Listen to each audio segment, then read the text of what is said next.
Casper and Emma, two very popular and quite frankly, two very similar mattresses. You might be wondering, now which one of these two is right for you? It's exactly what I'm going to be telling you about today. My name is Joe from Mattress Clarity. I'll be telling you about the pros and cons of each mattress, similarities, the differences, construction differences, and letting you know who should get one over the other, so stay tuned.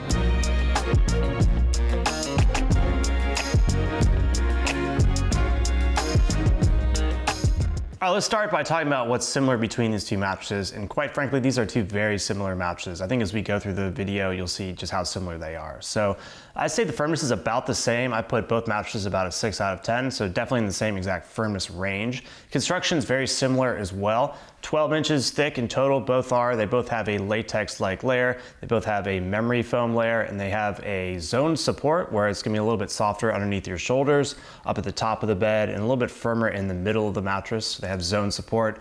Same thickness overall, same kind of general balanced foam feel, so very, very similar overall. Given that these mattresses are so similar, it's gonna be tough to decide which one's gonna be right for you. So I wanna ask you a question. What's the biggest factor for you in deciding which mattress to get? Is it gonna be cooling, pressure relief, comfort, support? Let me know in the comments. It'll be really interesting to see what everyone says. All right, two very similar mattresses, but what are the differences? Number one, shipping time. Emma started in Europe and has now come to the US. Shipping time is gonna be a couple weeks longer than the Casper.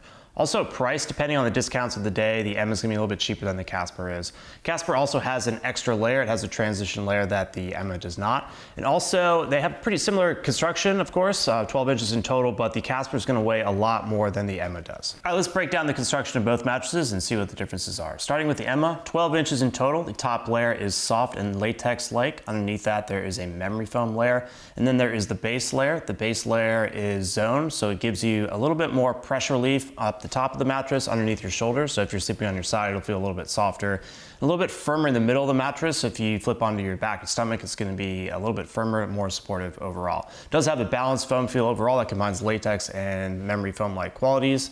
Moving on to the Casper now, similar construction here. We have 12 inches in total. We have a soft latex like layer, then a memory foam layer, then a transition layer, and then a base layer. The transition layer is zoned, so both are going to have zone support. The transition layer is zoned where it's going to be firm in the middle of the mattress and a little bit softer at the top of the mattress underneath your shoulders, so it has the same feeling being softer when you're on your side and a little bit firmer, more supportive when you're on your back and stomach. So what does that all mean, and what are the main differences? Well, the construction is almost the exact same. The Casper does have an extra layer, so it has that transition layer. I think that's most important if you are a heavier sleeper. You'll have less of a chance of bottoming out. So bottoming out is basically pressing through the top comfort layers and hitting the firmer layers underneath that. By having that transition layer, you're going to make that less likely. Also, the Casper weighs a lot more than the Emma does, so even though it's the same kind of thickness overall, it's going to be more dense, so generally that means it's going to be more durable. It's also going to be more supportive overall, so that's more important for like medium and heavyweight sleepers, but if you're looking for something that's going to be a little bit more durable, potentially the Casper might be better off. All right, now let's talk about differences in firmness and feel. As far as firmness is concerned, I actually put the Emma and the Casper at about a 6 out of 10. I think they're about the exact same firmness. I think most people would agree they're at least in the same firmness range. As far as the feel is concerned, they have the same kind of balanced foam feel, so they have a latex-like layer on top, then a memory foam layer. Combining that, it's just a balanced feel overall. It has a little bit of bounce, but not too much. So I would say the firmness and the feel are generally pretty similar in this case.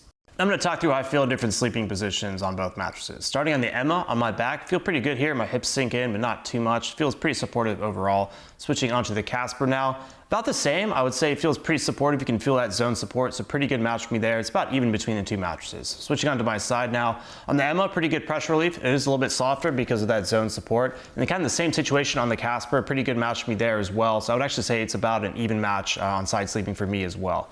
Switching onto my stomach now, Emma's probably a little bit too soft, I would say. However, on the Casper, because of that zone support, it just feels a little bit more supportive. They both have zone support, but I would say I probably prefer the Casper a little bit with stomach sleeping.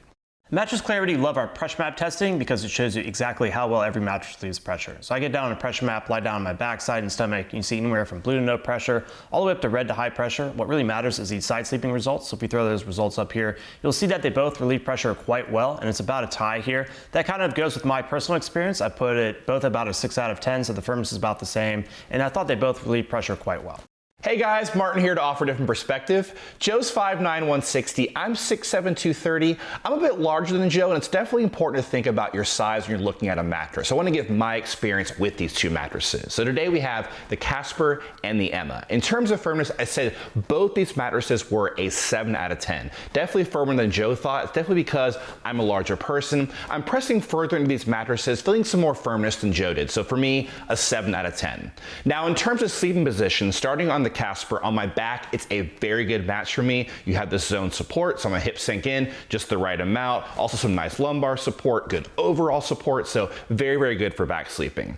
Moving to my side, I'm feeling a little bit more firmness than Joe did on my shoulders and my hips, but still a decent match for side sleeping. On my stomach though, the mattress is not firm enough for me, not supportive enough for me. My hips are bowing in, I'm getting out of alignment. Moving over to the Emma on my back, also a good match for me. I'm feeling some nice lumbar support there, also feeling good overall support. My hips are sticking in just the right amount, so very, very good for back sleeping. On my side, I felt even better pressure relief on the Emma, on my shoulders and my hips, so very, very nice for side sleeping. Moving to my stomach though, same issue, not firm enough for me. I'm bowing in at the hips, getting out of alignment. So what does that mean? I think if you're a heavier back sleeper, both could work for you. Heavier side sleeper, I would lean towards the Emma. Heavier stomach sleeper, I would look elsewhere. If you sleep with a partner, there's two additional things you're going to want to consider when looking at a mattress. It's motion transfer and edge support. Motion transfer is basically if your partner is moving around that side of the bed, is that motion going to be isolated or transfer over to you and possibly wake you up at night?